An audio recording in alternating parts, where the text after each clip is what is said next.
Good afternoon, good evening, or good morning from wherever you're hailing from. Thank you for joining us for a virtual tour of the University of Pennsylvania's Master of Applied Positive Psychology program.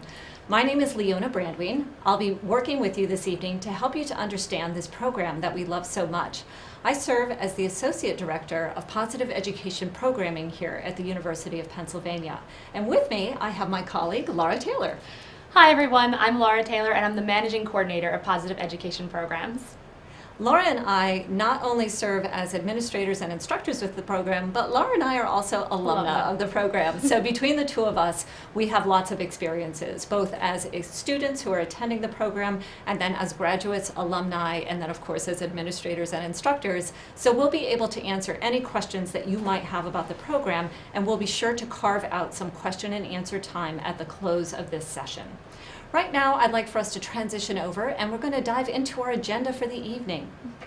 So we like to say that the Master of Applied Positive Psychology program takes us from the classroom to the world. We'll be covering 5 different aspects this evening. You'll see those 5 aspects listed on the slide in front of you, starting with an overview of this very relatively new science of positive psychology before we dive into the MAPP program itself and begin to deconstruct it in terms of its faculty, its students, and its alumni so that you know it inside and out before we complete this evening. Right now, let's dive in and let's talk a little bit about the positive psychology science. Many of you may be familiar with this gentleman here. I think he's a very familiar face in our field, Martin Seligman, of course, who serves as our Zellerbach Family Professor of Psychology and is the director of the Positive Psychology Center here at the University of Pennsylvania, is one of the founding fathers of the science of positive psychology. Back in 1998, Marty was elected to be president of the American Psychological Association, and he had 2 aspects of his platform at that time. One of those aspects was that he charged the field to do a bit of a reorientation and to really begin to look at not only those things that keep us from being happy and flourishing, like some of the psychopathologies that psychology has done a phenomenally important body of work in, but also to look at those aspects of flourishing that really help us to understand those skills and attributes that we need in order to be able to get the most out of our lives. Marty, together with one of his colleagues, Mike Csikszentmihalyi, then went on to author an article in American Psychologist that was actually proposing the field of positive psychology. And the 2 of them suggested at that time that psychology should be studying the individual traits, the experiences, and the institutions that help to create flourishing in our world. As an offshoot of that, you will see that there were hundreds and hundreds of research studies that began to burgeon immediately after that. It also collected together a long history in terms of positive psychology with work that had been done before in examining what helps to make people happy, and began to be reorganized under this umbrella that was known as positive psychology. So many researchers around the world began to reorient and began to ask questions around what are the traits, what are the experiences, and what are the institutions that we need in order to help people to flourish in our world. Those hundreds of researchers have come together through international conferences, through contributions to peer-reviewed journals, and then in addition to that, that information that is in those peer-reviewed journals has been transitioned into professional applications of research. We see some of those applications in education, in business, in coaching, in medicine, in law, in psychotherapy. We often like to say you can find positive psychology wherever you can find a human being, because who among us doesn't wish to be well?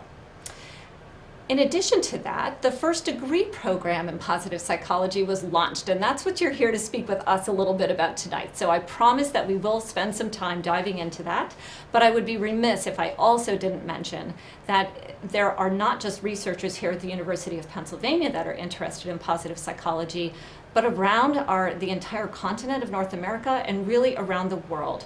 And the International Positive Psychology Association was also founded in 2007 and is going to be entering into its 6th World Congress in 2019.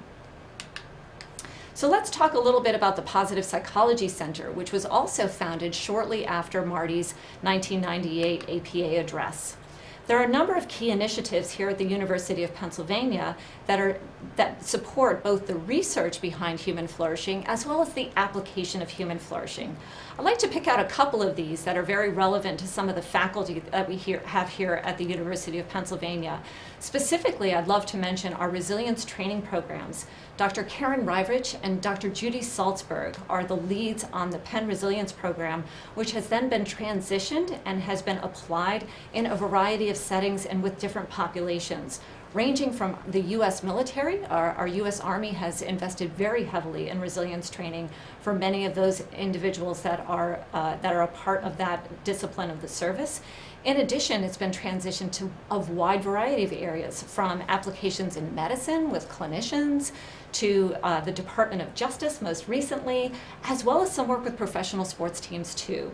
Some other faculty members that lead some work here at the Positive Psychology Center and close to it, you'll notice the name Duckworth there. And so the Duckworth Character Lab is Angela Duckworth's work, where she really invests in looking at those traits that help students to be able to persist in school and not only to succeed academically, but also to flourish as individuals too. I also would be remiss if I didn't mention our Humanities and Human Flourishing Project, which is being led by Dr. James Pawelski, also not only the founding director of the MAPP program, but also a professor of practice here at the University of Pennsylvania. But those aren't the only initiatives that are listed there, as you can see, and there are a number of others that are there that I'm proud to say have actually been launched by many MAPP alumni. The International Positive Education Network, the founding executive director of that large association was actually a MAPP alumna. In addition to that, the World Wellbeing Project, which uses big data as a way of analyzing people's psychological states and predicting whether or not they're going to experience any challenges, as well as whether or not they're flourishing, was founded by MAPP alumnus Johannes Eichstadt. And then the Primals Initiative was also founded by one of our MAPP alumni, Jer Clifton. When we think about all the initiatives that have fallen under the Positive Psychology Center, I would imagine that one of the ones that you're most interested in learning about is actually the MAPP program. So let's turn our focus to that right now. The MAPP program was launched back in 2005. And so Marty realized that as he was thinking about how to support people in becoming ethical scholar practitioners, in helping to support human flourishing and applying the science of positive psychology in every single domain around the world, that he needed some help. And so Marty turned to Dr. James Pawelski. He invited James to join us here at Penn. James came to us from Vanderbilt University, and James was the founding director of the Master of Applied Positive Psychology program. In addition to that, James is also a professor of practice and studies the role of the humanities in human flourishing, and James is also the founding executive director of the International Positive Psychology Association. If you're wondering whether or not he's cloned because of all of the different roles he has, we ask that question often ourselves, but we're very grateful for the investment he's made in advancing the science of positive psychology. So James came to Penn in 2005, and at that time, when they were crafting this program and thinking about a one-year full-time master's that would support individuals who are seeking to apply positive psychology science in every aspect and domain in the world, they thought, it's going to take us some time. And here at Penn, when you're building a master's program, there's of course a little bit of a process as you're building interest in the program and helping people to understand what exactly this program is about. So they anticipated that their first class would probably land somewhere in the range of 10 to 15 people, likely somewhere around 12. Well, this was actually our first class that joined us in 2005 and graduated in 2006. So as you can see, it's a sizable group of people and really an indication of just how much interest there was in the science of positive psychology. But we weren't sure at that point whether that might just be a blip, right? That might be an outlier, and once people's interest began to wane a little bit, whether we would start to see some tail off in the size of the classes. Well, as we moved on to 2006, and then the class in 2007, we can think about the class in 2008. As you can see, the photos are always taken in Houston Hall on a particular stairwell. This is a tradition within the MAPP program. 2010, 2011, 2012, 2013. So you can see that the sizes of the class are indeed not diminishing, and in fact they are growing. There continues to be a burgeoning interest in individuals who are seeking to be scholar practitioners who are applying positive psychology. This photograph that you see here is actually a photograph from our 10-year celebration of the MAPP program, with a number of our alumni coming in from all around the world to celebrate not only their fellowship with one another and the sizable MAPP community that has begun to grow, but also to really celebrate the faculty that created this program and be a part of what's actually turned out to be quite a movement in terms of improving well-being around the world. So finally, our 2015 class, our 2016-17 class here, and then our most recent class. This group of smiling faces are actually going to be with us in just a few short days here as we have our final on-site of the fall semester. So what's it like to be a student in the MAPP classroom? Let's talk a little bit about the experience and how the MAPP program is structured. We'll start by reviewing the educational design. MAPP is intended to provide you with extensive academic preparation in positive psychology, both looking at the theories and the empirical foundations of positive psychology, as well as thinking about application. It's 1 calendar year of full-time study, and it's structured as a hybrid model. So the students who come to our program are able to remain domiciled in their own community and continue to work full-time while they also pursue full-time study. We'll spend a little bit more time talking about the breakout of that hybrid model, but it is a combination of both on-site classes, 10 different sessions per year that our students travel in to be a part of, as well as distance learning that occurs between the on-site classes. It is a professional master's degree, so there is no licensure or credentialing, since the populations that our students work with are by and large non-clinical population. And the intention is that our students will be applying and helping individuals to flourish, not just in a psychological context, but in any context where we find a human being. So the work that's done in this particular program is specifically not a research master's. We do have a small percentage of our students who elect to do a research master's because they intend to go on and pursue a PhD, but about 95% of our students are really interested in being scholar practitioners. They want to think about how to take positive psychology out to the world. As such, their capstone project for their master's degree is really focused on some of those applications. So let's continue to think through the educational design and that hybrid design. One of the great advantages of this design is that it permits students to continue to work full-time. So it does not require them to stop life in order to come and to learn within the MAPP program. You can continue to maintain your life, continue to maintain your full-time work, and in some cases full-time families for many of our students, and still travel in, be a part of the campus for 10 times per year, 5 times per semester, and then in between connect with one another in a virtual environment that we facilitate through a platform called Canvas. Our students, when they come in, travel from all around the world. So you might think that it would be a feasible program only if you lived within a commuting distance of Philadelphia, but I want to reassure you that's actually not the case. I think that as I'm recalling about where our students come from, in my MAPP class, we had 2 students who were from New Zealand who traveled in every single on-site, another student who was from Australia who also traveled in, and I'm actually thinking about one of our students from last year's class who made the commute from Hong Kong every single on-site to be with us and to learn in our classroom. So we feel very graced and very blessed by this opportunity to bring students in from all over the world, and it certainly enriches the experience because we're bringing multiple perspectives together, not only in terms of diverse professional background, but diverse geographic background too. This really does enhance the educational experience, and the discussions that we're able to have in class are that much richer because of that sort of diversity.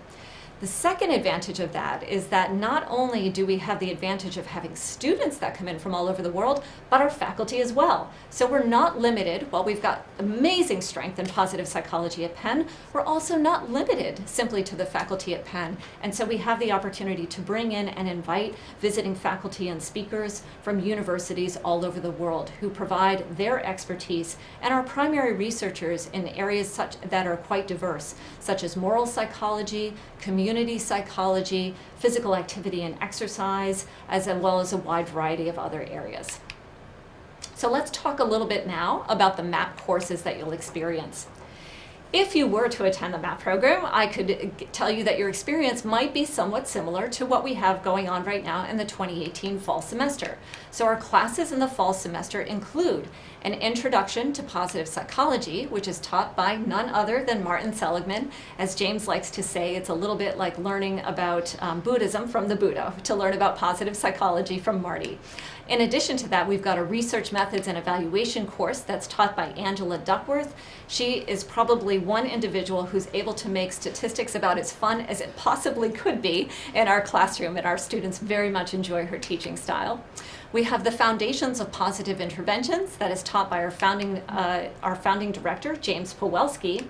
And then finally, we've got Perspectives on Well-Being, which assimilates a number of faculty from around North America, including Paul Bloom from Yale University, Barry Schwartz, who joins us from UC Berkeley, John Haidt from NYU, John Rady from Harvard. We also welcome Michael Bain from here at Penn, who's the founder of the Penn Program for Mindfulness. And then finally, Isaac Proletansky from the University of Miami, talking about community psychology. In the spring semester, some of the things that you might anticipate and which our students are going to be enjoying this year include applying positive interventions in institutions. That's a service learning course that I lead as the coordinating instructor. In addition, I had mentioned the resilience programs at the Positive Psychology Center. Well, you get a little taste of what those resilience programs are like through Positive Psychology in Individuals, which is co-taught by Dr. Judy Salzberg and by Dr. Karen Rivich. We're very pleased to have a course that's focused on positive education, but it's not just for teachers. It's thinking broadly about how educational interventions can be tailored most appropriately depending upon brain development throughout the entire life cycle. And we're so fortunate to have a new faculty member who joined us last spring, Allison Mackey, who leads that class for us. And then finally, an opportunity to speak about how the humanities drive human flourishing. And of course, Dr. James Pawelski is the lead on that, particularly because he is also the lead on a $2.5 million research grant from the Templeton Religion Trust that's examining exactly those questions about the intersection between the humanities and the science of positive psychology. Our students will wrap up their year in 2019 summer semester by working on their capstone project. And the capstone project is intended to be a fusion of their area of professional expertise or personal passion, as well as the information that they've learned from the MAPP program. So this is an independent project that is supervised by an advisor of the student's choice and helps them to think about where they will be taking positive psychology in the future as an ethical scholar practitioner in the field. So our schedule of on-site classes that you see for the upcoming fall 2019 semester is listed here, and you can actually find this schedule on our website too. It maps to the schedule that you will see at pennpositivepsych.org. Now you may look at this and say, 5 on-sites, that feels easy enough and it feels like a very compressed amount of time. However, I want to remind you that in between each of those we have a distance learning period. I had mentioned that our students continue to work and they invest somewhere in the range of 25 hours per week in studies that are outside of the time that they invest in their on-site learning. So it is intended to be full-time study, and we really want to reinforce to students that you should anticipate that you are going to need to carve out a significant portion of your life in order to be able to engage in your studies. So that's the fall 2019 schedule. You'll see that mirrored, of course, in spring of 2020 with distance learning periods, of course, that occur in between each one of those different on-sites as well.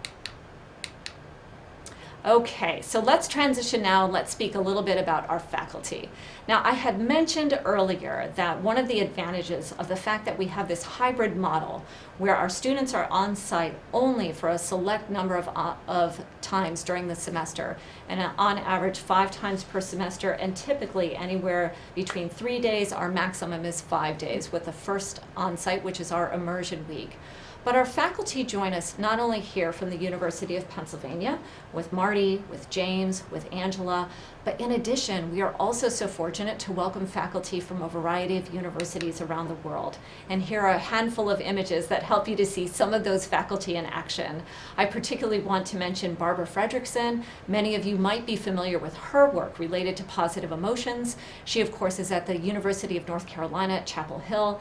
You see some images there of Angela and Marty and James enjoying their teaching. But in addition, we're so fortunate to welcome faculty members from a variety of different universities. In the upper left-hand corner, you'll see an image of Barry Schwartz, who comes to us to talk about rationality and decision-making and the experience of practical wisdom, or the trait of practical wisdom, and how we exercise that in order to be able to flourish in life. Paul Bloom in the upper right comes to us from Yale University to speak about moral psychology and the role of compassion and empathy in their relative engagement in our flourishing as we seek to be better members in society. John Rady, who's in the lower right, talks about the connection not only between the cognitive aspects of flourishing and positive psychology, but our bodies and what an incredible contribution they make to our ability to flourish. Over on the left-hand side, you'll see David Cooperrider wearing a funny hat that some of our students had made for him, a legacy award. David Cooperrider, of course, was the initiator of the concept of appreciative inquiry and that approach to strategic planning within organizations. And then in the middle there, you see John Haidt, who comes to us from NYU and speaks also about moral psychology and our ability to get along within a society. So you'll notice that there are a variety of different faculty members there, and those faculty members are very invested in the program. One of the things that often that our students are so surprised about is exactly how engaged those faculty members are. And it often feels as though it's a bit of an entree that when they email a faculty member like John or like Paul and say, I was a student in your MAPP class, that they immediately key in and they say, yes, I do remember, let's have a conversation. So it is a wonderful opportunity for our students to not only be networked here to the faculty here at Penn, but also to think more broadly and to be engaged with some of those faculty from around the world. Laura, are there any comments that you would wish to add to that with regard to the faculty and the real diversity that we have amongst our faculty? I think it's a real strength of the program, Leona, and I think one of the things that's so beautiful, like you said, is the access that students are able to find, not only during the on-sites face-to-face communication, but throughout the distance learning period by access through email and online communications. I think you'll find the instructors who come in, not only those who are here at Penn but abroad, are very excited to engage with you, and you have an assistant instructor staff of almost 26 assistant instructors at this point as well, who've all been through the MAPP program, who are also there to facilitate your learning. Indeed, indeed. So thank you, Laura. And I also would be remiss if I didn't speak about the student experience at MAPP, of which Laura and I are very familiar since we both went through the program. So let's transition and chat a little bit about that at this point. So here are a couple of images of some of our students enjoying class. And one of the things I would ask you to think about as you look at each of these images, you'll notice that people are importantly, not just smiling in some of the pictures, because it's not every picture, but they're engaged. There's deep intellectual inquiry that goes on in our classrooms, and the rich conversations that emerge as a result of people from different walks of life coming together and having conversations that range in age from our youngest MAPster who attended our program was 22 when she entered the program, to our eldest MAPster was 72 when he entered the program, and everywhere in between. The average age of some of our students hangs somewhere around 35 years of age, so typically a mid-career professional, but I'm always cautious in saying that because we really do welcome a wide variety of individuals into our classroom. So while we said 21 to 70, average mid-30s, wherever you are in that range, we would welcome you into our classroom. There are contributions to be made within every life experience in helping us to learn and think about applications of flourishing across the entire lifespan and across the entire life cycle. Across North America, and specifically within the United States, we've got students that hail from as far north as Canada and Alaska, and as far south as Florida and Hawaii. When we think about east-west, of course, we span North America, but really we span the entire globe. Here you'll see some of the countries that our students have traveled from to engage in the MAPP program. There are 31 countries listed here, and I would say and counting, because we often get surprised at the applications that come in and about new and unique applications of positive psychology and individuals who are interested as people around the world continue to ask questions around what does it mean to flourish in my culture, in my context, and how can I apply some of those sciences in those culturally and contextually specific ways. This is an image that one of our alumna put together. She had invited, this was actually from my class, so one of my classmates had brought in a map and asked people to be able to put some tags on the map with where they were hailing from. So this is within the context of a single class, and you can see who was traveling into the classroom from around the world in order to participate in the MAPP program. You might imagine, as you look at some of those tags around the map, that when you're traveling in, even if you are domiciled in Philadelphia, when you have a classmate that has spent 22 hours on a plane to be in the seat next to you, it really does encourage you to pay attention during class and to be fully engaged with the opportunity that you have in front of you. So let's continue to chat a little bit about student demographics. We spoke about age, we spoke about the diversity in terms of geography, and now I'd love to speak a little bit about diversity in terms of professional background. So we'll go through and we'll chat a little bit about the different domains and disciplines within which individuals are applying positive psychology. Here at the top, you'll see health, and so you'll notice the different disciplines within the field of medicine and health overall, where we've welcomed people into our classroom, and diverse backgrounds and educations that have ranged from surgeons to physician's assistants, an orthodontist who made it his mission. He said not only did he like to create beautiful smiles for individuals from the perspective of being an orthodontist, but he really wanted those smiles to be authentic and for people to actually be flourishing in their lives. So he was trying to fuse orthodontia and positive psychology in his work. You'll notice too that the field of education is listed up here, and we have a very high interest in positive psychology in the field of education, and specifically the term positive education you might have heard mentioned frequently. So we have teachers that hail from a variety of different educational contexts that come into our classroom, and not just teachers, but administrators as well, educators who are working with students from after-school programs to somebody who was a camp director who joined us and was thinking about infusing positive psychology into the experience when kids go away to camp during the summer, to school counselors that are working on helping students to build some of the traits and the positive character strengths that help to contribute not only to their flourishing, but also to their academic success too. So not just the fields of health and education, we welcome quite a few students from the field of business. And that brings a great diversity simply in that domain and discipline by itself, from consultants and coaches that are interested in applying and helping their clients to flourish, to individuals who are leading companies and serving as CEOs of companies. Human resources directors are another potential area of application, since they're very interested in how they help workforces to be able to thrive.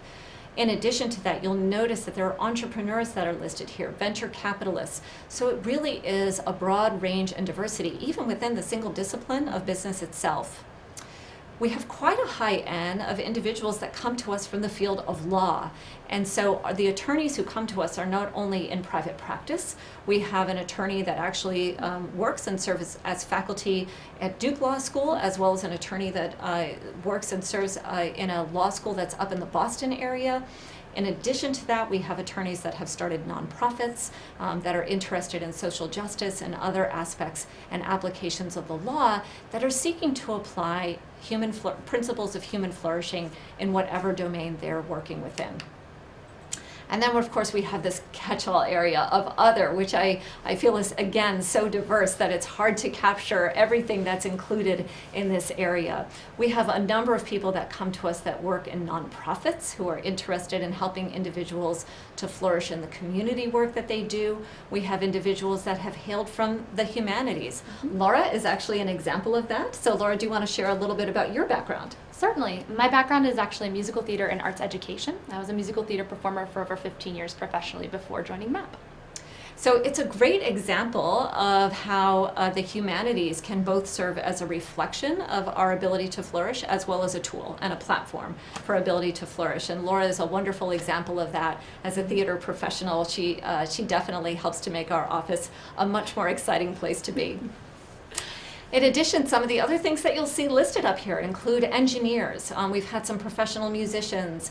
We actually had a comedian that came to us within the MAPP program. We've got military personnel, journalists, and we really do seek to be expansive in terms of the diversity of perspectives that come into the program. So importantly, while many of our students are mid-career professionals, we do welcome about 25% of our classroom who are new graduates that are coming from undergraduate and directly into the MAPP program.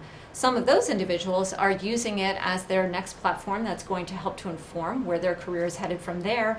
I can share one specific example with you of an alumna who had come to us from undergraduate here at Penn, and she used MAPP as a pre-professional training of sorts before she entered medical school. We'll talk a little bit more about her experience later, but it's a great example of how you might use and apply your MAPP program. So this is a quick image of the experience of students from our classroom as they're engaged in some of the discussions and working with their faculty.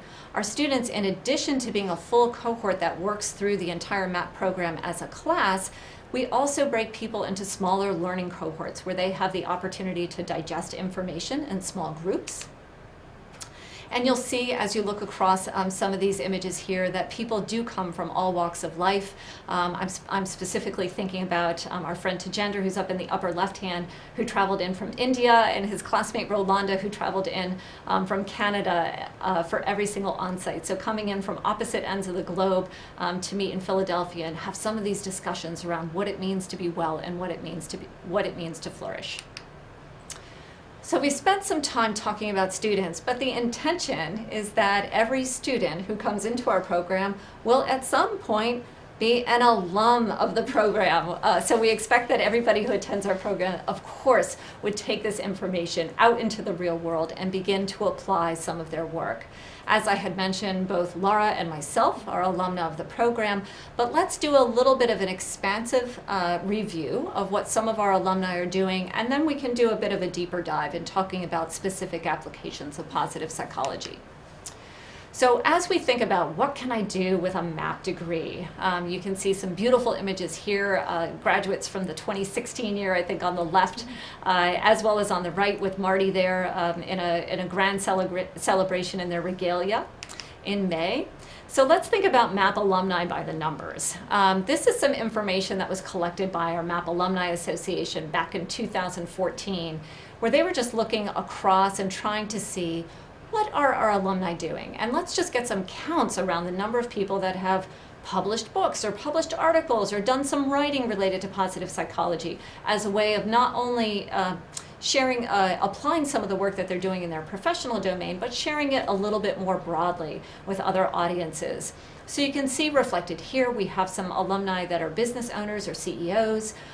There are authors of books. Right now it says on that slide that we've got 44 alumni that have published books, but I know the number has grown since 2014, and specifically even in the past couple of years, we've had quite a few alumni that have published books. So the number of books is burgeoning, I would say.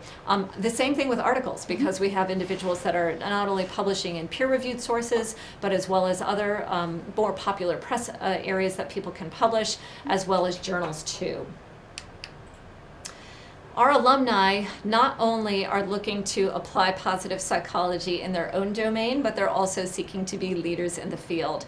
And we are particularly proud that many of our alumni have gone on to start regional associations in positive psychology in their countries of origin. So the Canadian, the Chinese, and the Colombian Positive Psychology Association were all started by MAPP alumni. There are other regional associations within which our MAPP alumni continue to be heavily engaged.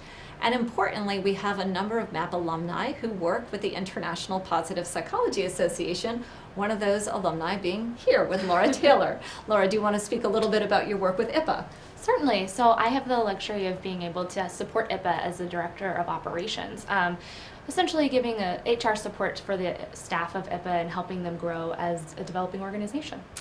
Laura is essential to that organization. In addition, I would mention our founding director, James Spowelski, serves as the executive director. Jenny Brennan, who's also an alumna of the program, serves as the director of programming for the International Positive Psychology Association. And I also, and then I also participate in the International Positive Psychology Association on the board. So you'll see that a number of our alumni are very interested not only in using their degree personally, but thinking expansively and generatively around how can we give to the world and how can we support others who are interested in pursuing study and application of positive psychology out in the world.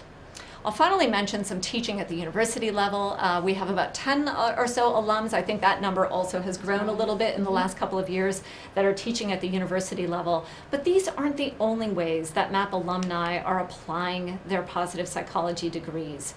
Here you can see an image, and this is an image that we actually pull from a website that's called Scholarly Commons. Scholarly Commons is a repository of research from students and researchers at the University of Pennsylvania that is collected together in a free online platform and is shared as a public good in order to be able to share some of the research and the study and the scholarship that occurs at Penn more broadly, so that we're not just keeping it here in Philadelphia, but we're thinking expansively.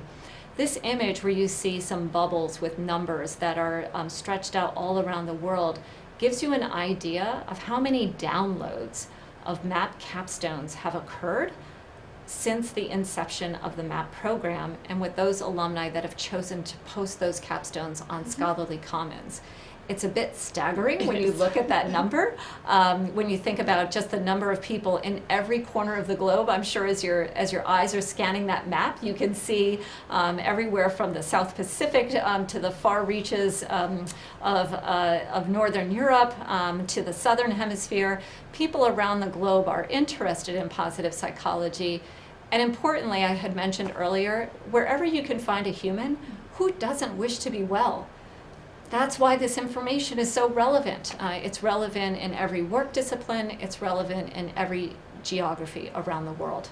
So this gives you a little bit of an idea of how MAPP alumni are generating.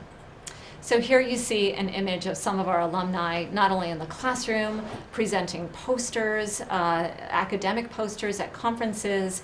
In the lower left, you'll see an alumni roundtable that we hosted at our most recent MAPP Summit, which is an annual conference that we host with our alumni each October.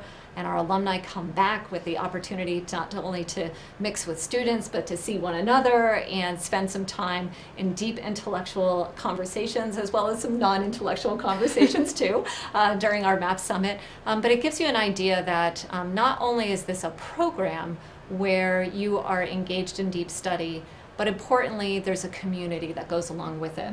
We are approaching at this point about 500 alumni of the program, and that's a pretty phenomenal number when we think about where we came from, as we're now in our 14th year and continuing to grow. This year we have been fortunate to welcome our largest class ever within the MAPP program. So you've heard some from Laura and I, and now I think it's time for you to hear from some other voices within the program. And specifically, we've got 2 faculty members that also wanted to share some information with you. Well, I've taught just about everything in psychology except statistics, I think, over the last 50 years. MAPP is the single best educational experience that I've had as a teacher and that I think my students have had. Before MAPP and before positive psychology, when I taught, for example, abnormal psychology, which I did for 25 years, I almost never heard the word life-changing. I hear the word life-changing all the time in positive psychology. I've been teaching in MAPP for, I guess this is my 7th year, so nearly since the beginning. And I think before I started teaching formally as a professor, I was a teaching instructor helping with Marty Seligman's course. So I feel like I've been with MAPP since its inception, and I love it. I teach research statistics and research methods, which we offer in the fall, because I think the focus of the MAPP program is really to go beyond, self-help and intuition, and to advance students to a point where they actually have a really firm scientific understanding of these concepts, flourishing, meaning, character, well-being, and equip them in ways that you know, they wouldn't be able to do the same kind of work had they not come to MAPP. So I teach that every fall, and I love it. We really try to have a hands-on approach. So there's a lot of reading of primary research articles. I teach them how to read a document like a graduate student or a professor would. We do statistics, so by the time they leave me, you know, they have, I think, a fairly decent grasp of kind of first-year graduate statistics. And then we do a lot of sort of hands-on working on study designs as well, where again, the students are actually constructing the studies and carrying them out, not just, you know, reading about it in a book. I love MAPP students. I mean, I really do. It's this kind of very unusual group because they are both outliers in their intellectual curiosity and their intellect itself, but also just on, you know, kindness and empathy. I mean, you just won't meet a nicer, more positive, happier, humane group of people. So, you know, every MAPP course, I think, like, well, this cohort could never be as great as the last one, and every year I'm proven wrong. There's a lot of hugging, there's a lot of thanking. It's just a really terrific group. I mean, it's really my favorite class to teach. Well, I've taught just about everything in psychology except statistics, I think, over the last 50 years. MAPP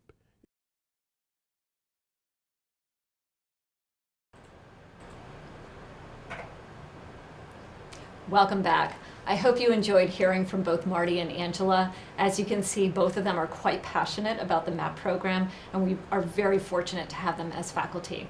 So you might be thinking at this point, what does it take for me to come to the MAPP program, and how do I engage in the admissions process with the MAPP program?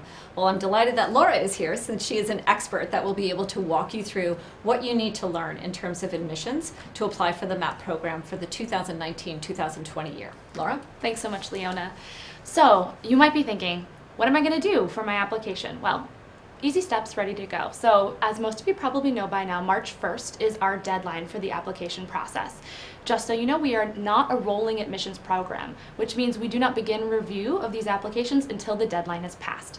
So we hope that you complete your application by March 1st so that we can begin review immediately following then.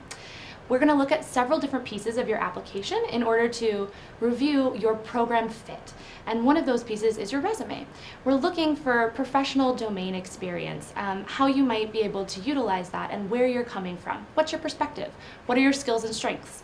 Who are you and what might you bring into our classroom experience? So we're looking and excited to go through that program with you. You probably have noticed on our application information online, we look at quantitative background experience. A lot of people say, how do I have this qualification? How do I meet that? We're going to look in two locations for that, and the first is the resume, which is why I highlight it here.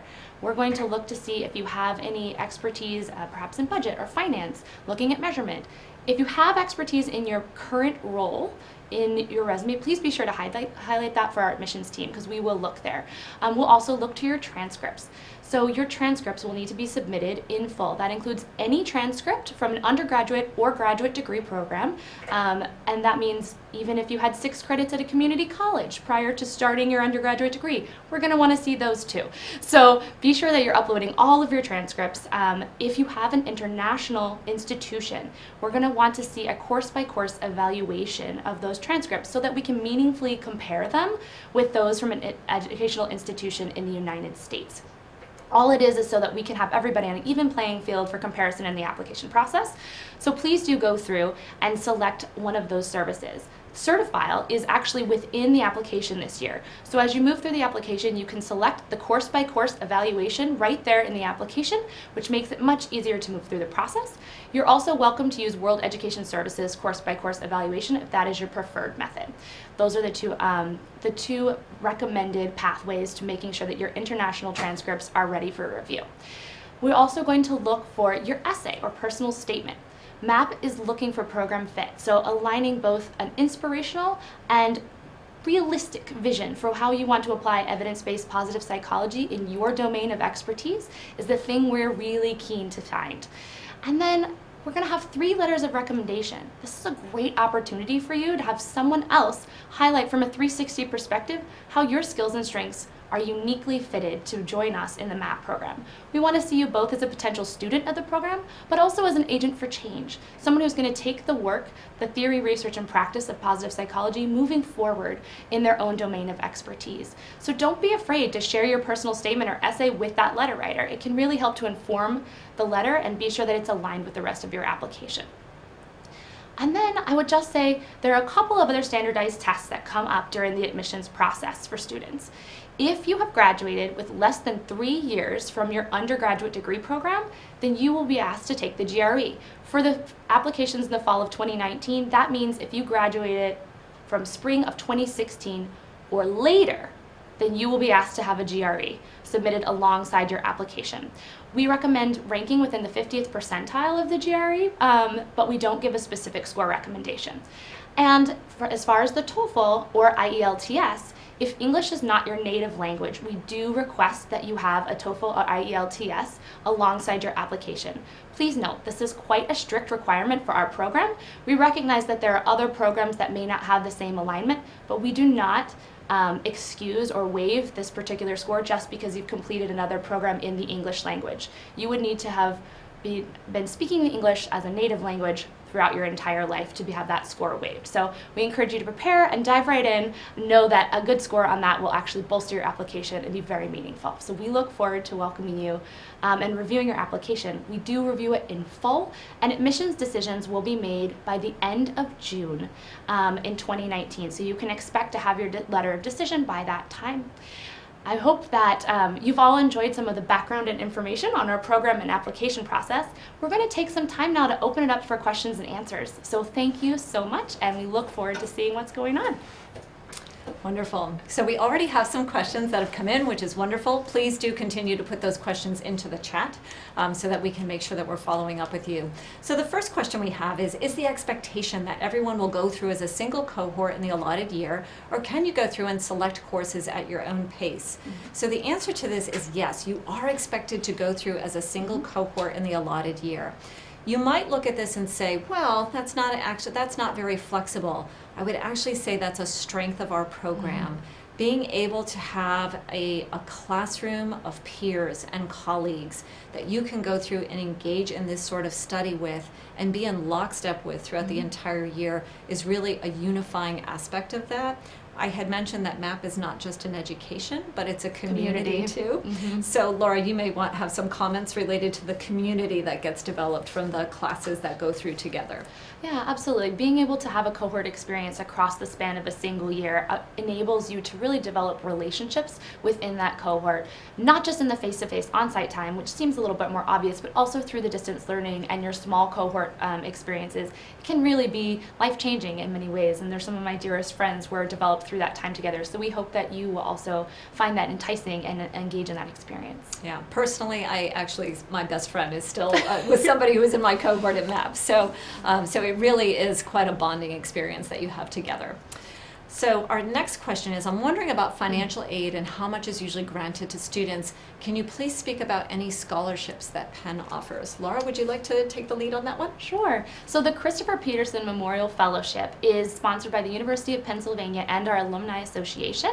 We award this scholarship to one MAPP individual every year, and we hope that if it's something you feel you're a fit for, that you will make that application. That application is due by March 15th, just 2 short weeks after your completed MAPP application of March 1st. You can find details on the website for that. We also have a Beijing Tang Scholarship available, which is specifically for those who domicile in Hong Kong. So if you're out there in Hong Kong, do give us a shout. We'll give you more information about that scholarship.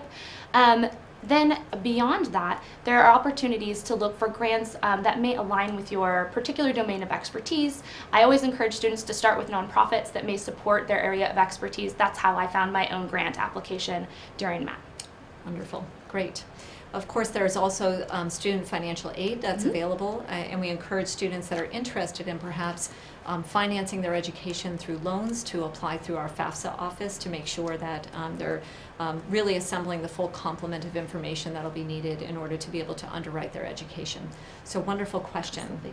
So our next question is, how does the program overlap with or complement the Foundations of Positive Psychology Specialization Program?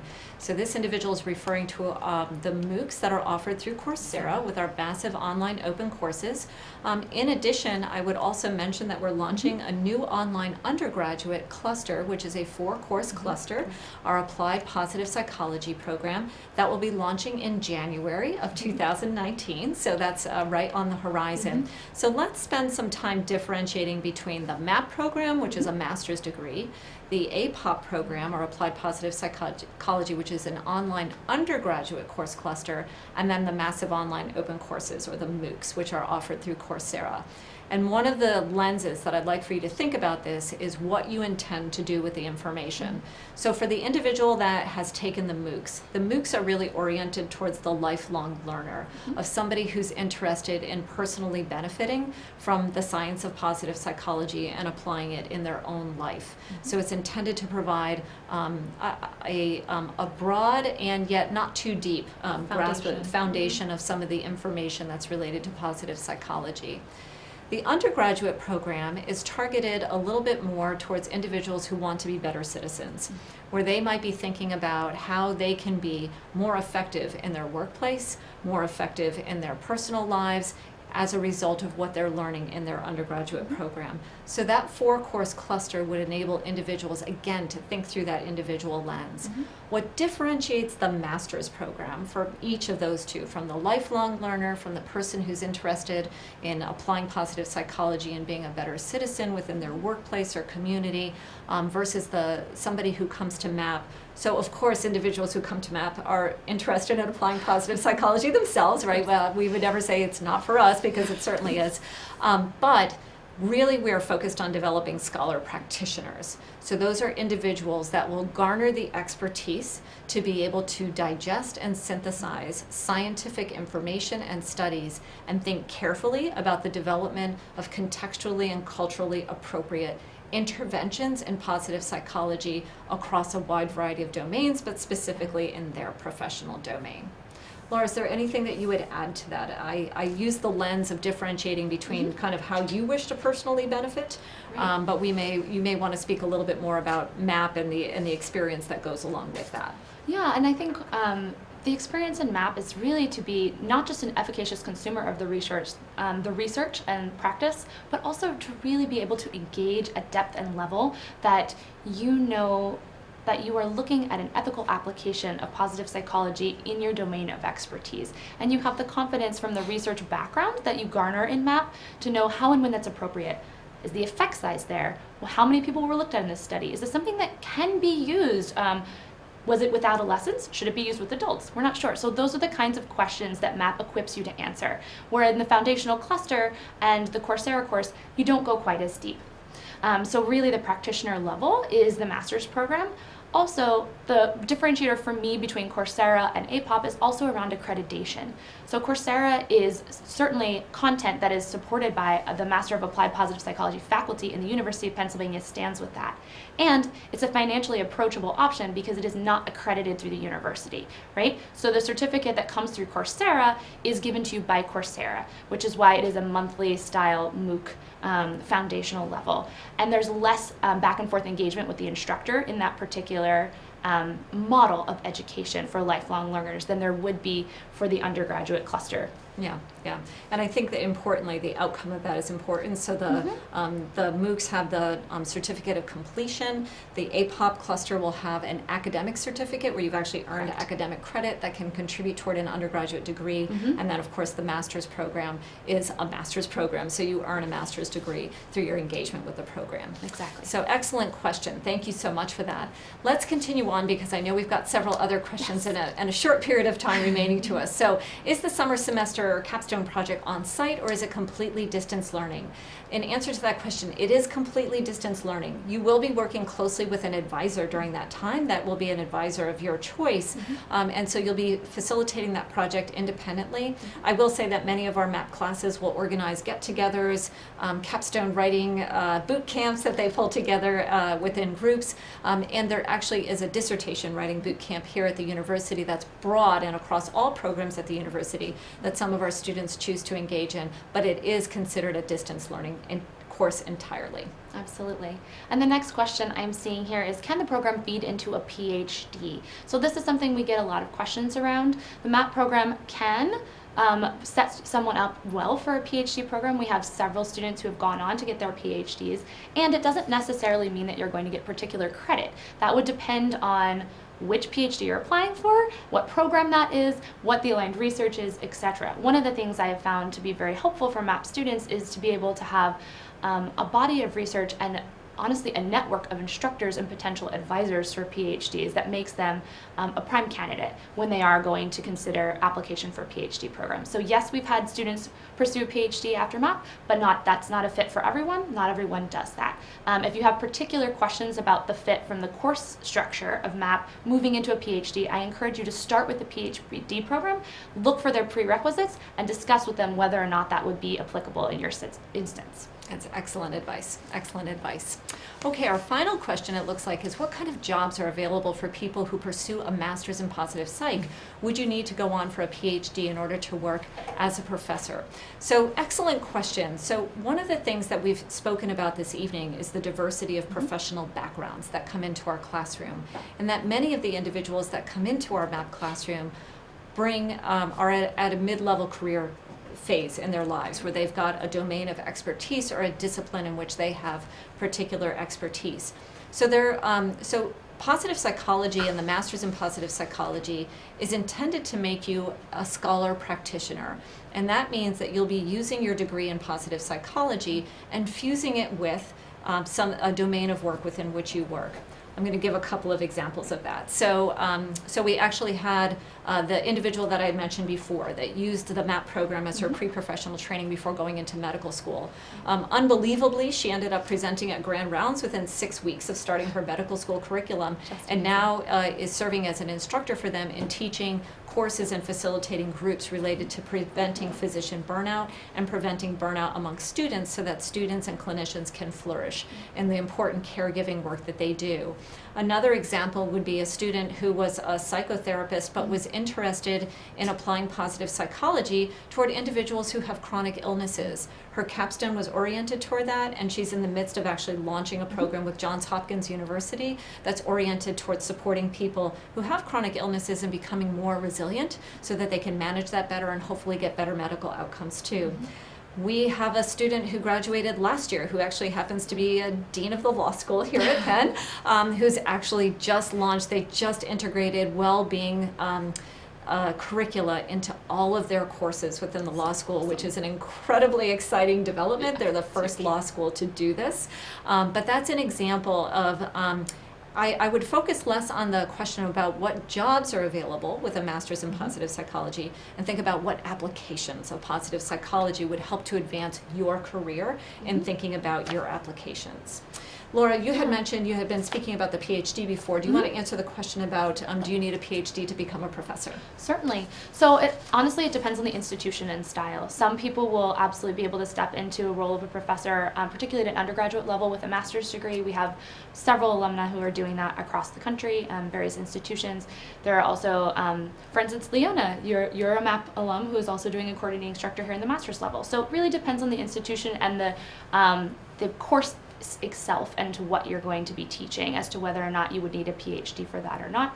It's certainly not exclusive in higher education. So I encourage you to harness all of the knowledge that you garner in whatever educational program you pursue. Okay, wonderful. So I know that we're reaching close to the end of our time, and we definitely want to be respectful of your time and being able to release you. So we have some additional questions that are still here, and one wrap-up question about whether it's mostly individual work or group work. I would say it's a both and, right? So there are definitely times of deep intellectual inquiry where you're working on integrating this content into your own professional domain and thinking about how that works, or in a particular area of passion or question you have in positive psychology. But much of our work really is oriented around the classroom experience and around the group. Even though you're in a distance learning phase, we really do try and facilitate as much group connection as we can through conversations that are facilitated by instructors, to webinars and seminars that are done blog in that discussions, environment. peer review. The list goes on. The list does go on. So, so please, if you have further questions about what the experience is like about engaging in the MAPP program, please do email us. We're going to share with you our final slide that has some information about how to contact our program. So you'll see our phone number and our email address there. And please do be forthcoming with any questions that you might have about the MAPP program. We understand that it is not only an investment. People often think about the financial investment in engaging in education, but it's a life investment too, right? It really does require you to invest a lot of time in full-time study in order to engage in the MAPP program. But through our conversations here today, I hope that you got a little taste of what that experience might be like. And perhaps you were able to see, and not only in some of the images that we shared, but also some of the experiences we shared, you might be able to see yourself in the MAPP program. And so if you do feel as though you're starting to get that little bit of an itch, that little bit of an interest around, I would really love to become a scholar practitioner in my domain around positive psychology, because my passion and my mission is to help people to flourish and help people to be well, well then maybe the MAPP program is the next right step for you, and we would welcome your application here at the University of Pennsylvania. Thank you so much for joining us tonight. On behalf of both Laura and myself, we recognize that it's a generous allocation of your time to join us here tonight, so thank you for that. We look forward to connecting with you soon, and perhaps we'll see you around campus.